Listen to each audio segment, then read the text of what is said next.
Hey everyone, I thought I would just give you a quick recap of some of the gigs I went to over the last couple of months. That's October and November. I did one of these for August, September. Seemed to go down quite well, got some good responses, so I thought I'd do another one. Quite a busy couple of months, October, November. Went to 6 shows in all of various sizes. All across either Edinburgh or Glasgow. Started off on the 12th of October. First one of the month was to see one of the new wave of British traditional metal bands that are around at the moment called Witch Hazel, who are kind of they're difficult to put in a box. They're not really folk metal. I'm not really a fan of folk metal, but there are some sort of folky elements to them. They're kind of folk metal meets medieval metal meets Robin Hood. They all kind of wear doublet hose type outfits, very sort of I say Robin Hood-esque. I really can't describe it. You have to take a look at them and see, but they're a quality band. They've got 2 albums out now, and they are touring and promoting their latest album, Sojourn. This was at Opium in Edinburgh, so on the 12th of October, and supporting them were a Finnish band called Angel Sword and Midnight Force, and they're a band I've talked about quite a lot. A local, well, the local is in Scotland, but they're from Glasgow, and I think it's their guitarist is actually promotes a lot of gigs, so they play on them. I've seen them about 4 or 5 times this year already. Midnight Force were really early, so there was hardly anyone there, but again they played a killer set, and they started putting 1 or 2 new songs in. They've had their first album out this year, but they've started introducing some new songs to the set, which sounded pretty good. Angel Sword, I didn't really get on with them. They were okay, just nothing special. They didn't really add anything new to the mix, but it was still enjoyable to see a new band out playing a gig. And then Witch Hazel, they played a really good set, and their stuff is really good live. Thoroughly recommend checking it out. Witch Hazel, if you haven't already. It's Witch, WYTCH. I've already got both of their albums, so I didn't pick up any merch from them. I didn't really want to take my records to the gig either. That's not something I've done before, but something I did do in one of the later gigs this month, so I'll show that when I get to it. But I did pick up, so Angel Sword had CDs and patches and t-shirts, but I decided I wanted a memento of it, so I picked up this 7-inch for Callio Rock City, and Satan Wears Leather on the flip, and got them to sign it, and also a Angel Sword woven patch as well. So I don't think I'll pick anything else up from this band, but I'd like to pick up something from a gig as a memento at the very least, and if I can get it signed, that's a bonus. Midnight Force, I say I've got their album. I've seen them numerous times, but one thing that was lacking previously was a tour t-shirt, and they didn't let me down this time, so I picked up a Dunsinane tour t-shirt. And this is quite cool because the Edinburgh dates that are listed on here, the 15th of September and will be the 12th of October. I did go to both of those gigs, so it's a kind of a one t-shirt fits all. But this is a really cool t-shirt, really nicely done. They're doing a great job on this. Looking forward to seeing them again. They play around the Glasgow Edinburgh circuit quite a lot. In fact, another gig I went to in November, they were supporting on that one as well, so we'll come back to them very soon. The day after Witch Hazel, on the 13th, that was a busy day. I had 2 gigs on the 13th of October. So Diamond Head were coming to town, and everybody knows Diamond Head, one of the original new wave of British heavy metal bands, heavily influenced Metallica, but also Aussie hard rockers, Massive, were also coming to town. Now, I had a big dilemma. Do I go and see Diamond Head? Diamond Head have played the last 3 years, including this year, and they always put on a great set. It's really well polished, no flaws at all. Brian Tatler, absolutely amazing. But as I say, I have seen them the last 2 years, and the set doesn't seem to vary that much. But Massive, I have seen before as well, twice as well actually, both last year. But they really have a party. If you get to see Massive play, they've got a new album coming out soon, but February or March next year, I think. But they are just, I mean, it is just a party. They just, they, honestly, the number of drinks that they got passed from people in the audience. This is at Bannerman's, one of my favourite venues, and the number of drinks they actually got passed and drank and still played a killer set was admirable at best. So I actually managed to end up going to both gigs. I bought tickets for Massive. I decided that Massive would be the better show. They've got a new album coming out. I'd hear new songs, whereas Diamond Head, they haven't had anything new out for 2 or 3 years now, and as much as I wanted to see them, I thought Massive just would be a much better laugh and a much better show. But as it turned out, the Diamond Head show was on really early. They were doing it as a charity gig, and they were due to finish by 10 o'clock. The guys from Massive picked up on this, and they changed their set time to be something like 10:30, I think it was. And the La Belle Angel, where Diamond Head were playing, and Bannerman's where Massive were playing, they're about 100 yards apart. So it was literally, as soon as Diamond Head finished, I was out the door, down the road, get a pint, and go and see Massive at Bannerman. So it was really, really good to see sort of two bands on the same night. So that meant Diamond Head was on first. They were supported by a band called Kill It. I think they're Danish. So I picked up their CD, Shut It Down, which is kind of really good hard rock. I did get them all to sign it, but then when I got home, I realised that not all of them play on the CD. But then again, as I say, I just pick things up as mementos. But this is a pretty good band, worth checking out. So Kill It, Shut It Down. Then Diamond Head came on, as I say, they played a killer set. They played all the big numbers that you would expect. Brian Tatler nailed all the solos. Rasmus Bohm Anderson, the singer, is absolutely superb. It's if you get to see Diamond Head live, go and see them. They're just completely perfectly polished outfit. But as I say, so that finished about 10 o'clock. I didn't stick around for the merch table for Diamond Head. I've got a signed album from them from a couple of years ago, and I wanted to get over and not miss anything from Massive. Obviously, I missed the Massive had two support bands, Last Alibi and Rocket Dolls, they were called. I didn't get to see those because they'd already finished, but obviously I did get to see Massive, and they never let me down. It was real balls to the wall, hard rock, relentless from start to finish, and so much energy, unbelievable, absolutely fantastic stuff. So I did pick up, I've got both of their albums, so again, I wasn't picking up anything from the merch store for that, but they did have a tour t-shirt, and I'm a sucker for a tour t-shirt. Quite a simple design on this one. Just realised I'm wearing this one from last year. So they've dumbed down the front, but the back obviously has all the dates. And these guys tour relentlessly. They've been all over. This is the European leg of the tour. Oh, European, and they're still going actually. So what's the date today? 7th of December. They're playing in Canberra, Australia. So they're back home. So they're playing Canberra, Australia tonight. But I saw them on the Edinburgh leg on October the 13th. So absolutely stoked. I will go and see these guys every time they come to town, because they are one hell of a band live. Do check them out on YouTube or what have you. So yeah, so that was a busy night. 2 gigs in 2 days. 5 days later, it was SAXON were coming to Glasgow, Barrowlands, which is it's a great venue. It's like a big old ballroom. It's got glitter balls and things. I don't think it's normally a disco, but I saw Anthrax there. In fact, the Kings Among Scotland tour that I've mentioned a few times on here, yeah, because I went to it, was at the same place, and it's a great venue. Packs a couple of thousand, I'm sure.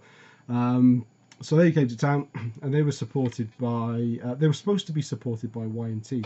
So I think in my last video I showed that I picked up a Y&T CD because they're not a band I'm that familiar with, and I was learning and getting into their songs to in a best of CD because I thought it'd be great. But then they pulled out. They had to pull out.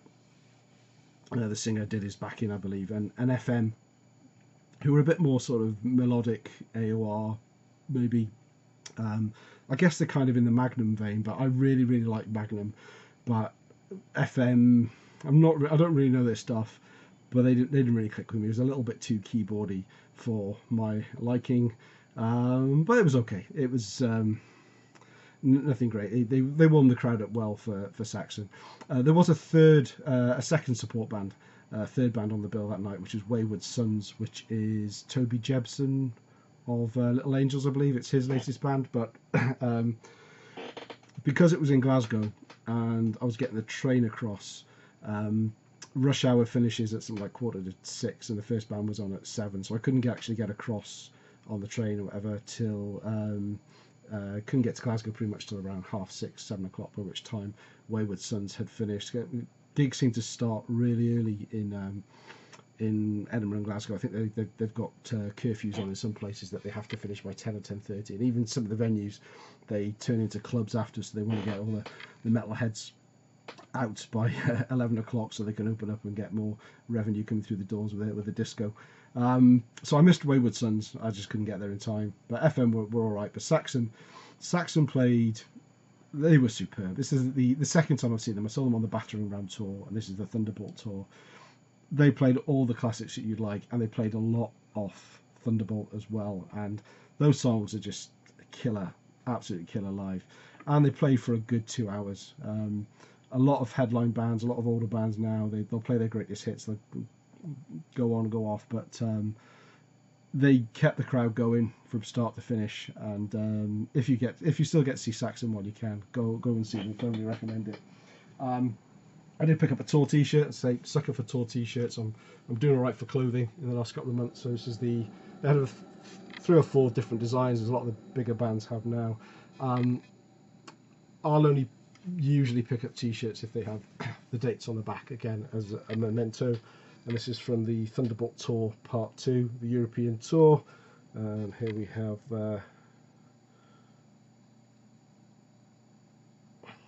I said the 18th. Oh yeah, 18th of October, Barrowlands, Glasgow. So great stuff. Saxon, you can't fault them live. They just put on such a great show. Had a bit of a break for a couple of weeks then. The first gig in November that I went to see was back in Glasgow again. This was at the Audio, which is another really small, dark venue. Excuse me. And that was to see Ram. Now, Ram is a band I've wanted to see for a long time. Ram are in that new wave of traditional heavy metal bracket, but they were one of the first, I guess, because they've been around for about 15 years now. And they put the Swedish metal band.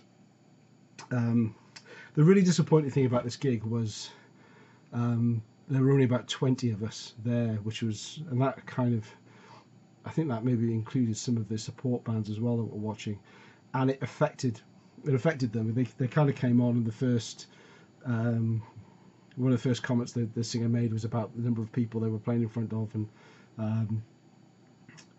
and the advertised times had them playing for about an hour and a quarter or so, and they played just under an hour. So I think they cut their set a bit short because I think they were just whether they didn't think it was worth it for the number of people that were there. So that was the only disappointing thing. They did play all the songs I liked, and they were amazing. I mean, they did put on a good show considering there were so few people there, but they were clearly disappointed by the turnout. Again, it was a really early start for the gigs. Toledo Steel and Midnight Force again were supporting. Toledo Steel, a band again I've talked about a lot. They're from Southampton. They're one of the new wave of British heavy metal bands. They've just released their first album this year called No Quarter, which is absolutely killer. I did pick up one of their CDs, which I've sent out as VCLT, so someone should be getting that pretty soon. And again, Midnight Force. But Midnight Force, they played at 6 o'clock, and they played in front of about 6 or 7 of us. So it was more of a practice session for them, I guess. But again, they put on a hell of a show. I love watching Midnight Force. They're one of my favourite new bands at the moment. Merch-wise, so I picked up a Taylor Steel CD for to give to somebody else. I didn't pick up any Midnight Force stuff this time because I'd already seen them a couple of weeks before. And from Ramside, they had tour T-shirts, but they weren't. They were from an earlier tour that year, and that doesn't do it for me. I want the T-shirt. I want the T-shirt to have the dates on that I'm going to see. So what did I pick up? But they were really accommodating. If you follow Cloudy Mulder, follow me on Facebook, you'll see the picture I got with them. I did take along. I did take along my copy of Rod, or at least the cover of my copy of the latest album, and got them to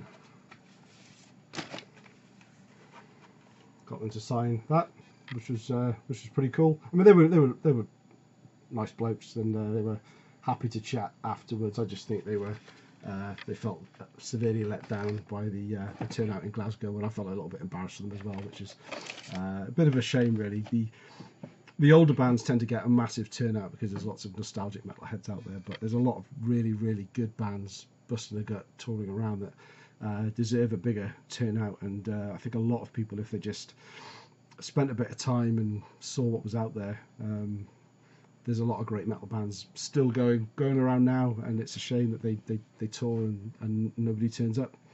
But there we go. So yeah, I mean, last time when Ram came to Edinburgh, I was on holiday, and I thought I'd probably miss the boat, and they probably wouldn't come back to Edinburgh. They didn't. They came to Glasgow, but glad I got across to see them.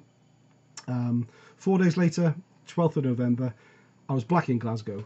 This time it was for the big one. This was the Slayer farewell tour.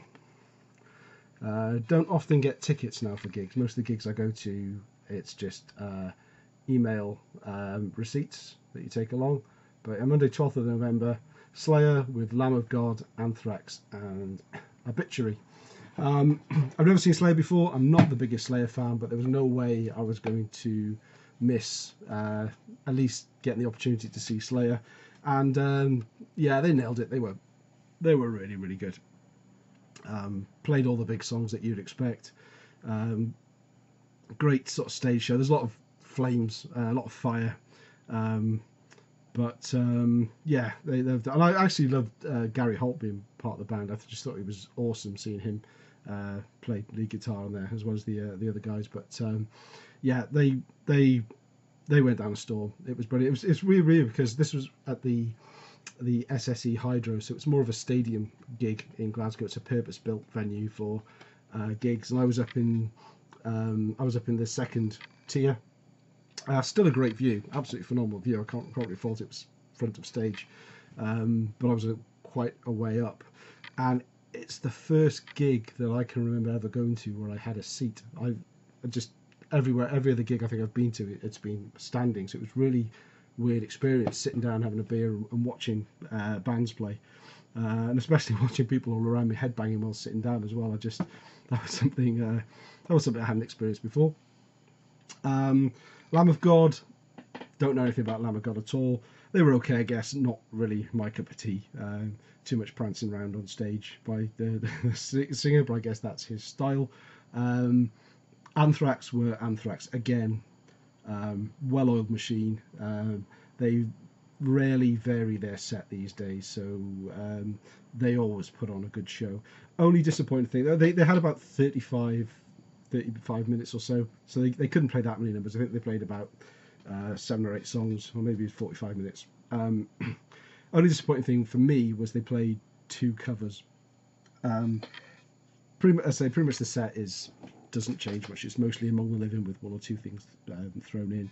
There was nothing from Spreading the Disease. And Anthrax are one of my favourite bands. They're one of the bands I've seen most live. I would have liked to have seen something from Spreading the Disease. I would have liked to see something more from the last 2 albums, actually. But they played nothing off the latest album, which I thought was an opportunity missed. They're really just trying to appeal to the old fans, I guess. and keep them happy. And they played 2 covers. They played Antisocial and Got the Time. And I would rather have seen them not play those 2, play something from the newest album, Don't Care What, just something, and something from Spreading the Disease, and I'd been happy. But what they did, they were, again, superb. Love seeing them live. And opening was Obituary, again a band I'm not familiar with at all, and on the extreme side. I did wonder why Anthrax were 3rd on the bill rather than 2nd. In my mind, they're a bigger band than Lamb of God. But when I was there and I saw the audience reaction to Anthrax and the audience reaction to Lamb of God, Lamb of God and Obituary are closer to Slayer's sound than Anthrax are, and it made sense when I was there that Anthrax would be 3rd on the bill. But so I finally got to see Slayer. I think it's just Megadeth now, the big 4 that I've not got to see. I picked up one of the kind of final tour t-shirts rather than just a Slayer t-shirt, so it has the 4 bands on, and again we've got the dates on the back with where's Glasgow? There we go. 12th of November. But great show. Really glad I got to see them live. So this is a bit longer. I thought this would be a quick one, but I've been rambling on. So if you're still with me, thank you very much. Final gig of November was Jeff Tate's Operation Mindcrime 30th anniversary tour that he is doing. Playing the full Operation Mindcrime album. It's not an album I'm actually overly familiar with. I didn't really listen to it. In fact, I didn't own a copy of it, and I only owned a copy on CD this year, and that's when I knew he was coming. And it's one of those shows where I know a lot of people, it's their favourite album, and I don't necessarily get it. I think it's too late now for me to understand the impact that it had back then. But it was kind of one of those experiences where I wasn't going to miss it. You know, the guy's coming, he's playing the whole album. It's an iconic album. I wanted to see it, and nothing was going to stop me from going. And he nailed it. It was brilliant. His voice was fantastic. The band that he had with him were really, really good. It was on a tiny stage in Bannerman's. It was probably one of the smallest venues he said he'd ever played. But absolutely superb. The only disappointing thing was he had no merchandise at all. The day before, he posted on the event page on Facebook that there would be an opportunity to do a meet and greet if you paid £40, and that was on top of the ticket as well. And I thought that was a bit rich for someone like Bannerman's. It's a small venue. The artists always play and then go to the merch table and sign stuff and meet and greet for free, and he wanted £40 to meet him. So I thought, bollocks to that, I'm not doing that. And then when I turned up on the day, they had a really badly handwritten sign on the table, on the merchandise table, that said, meet Jeff Tate for 50 quid. So it had gone up £10 on the night. And to me, I think he would have made more money if he'd gone onto Amazon, bought a shitload of Operation Mindcrime CDs for maybe £10 each, and sold them for 15 and signed them there and then. I think he probably would have made a lot more money had he done that. But there we go. The gig was brilliant though. I can't fault it. Absolutely fantastic. Supporting was his daughter's band called Till Death Do Us Part. I wasn't really a fan of them. I don't think his daughter's got the best voice. She did sing the parts of Mary for him during the Operation Mindcrime, and that was good. I couldn't fault that at all.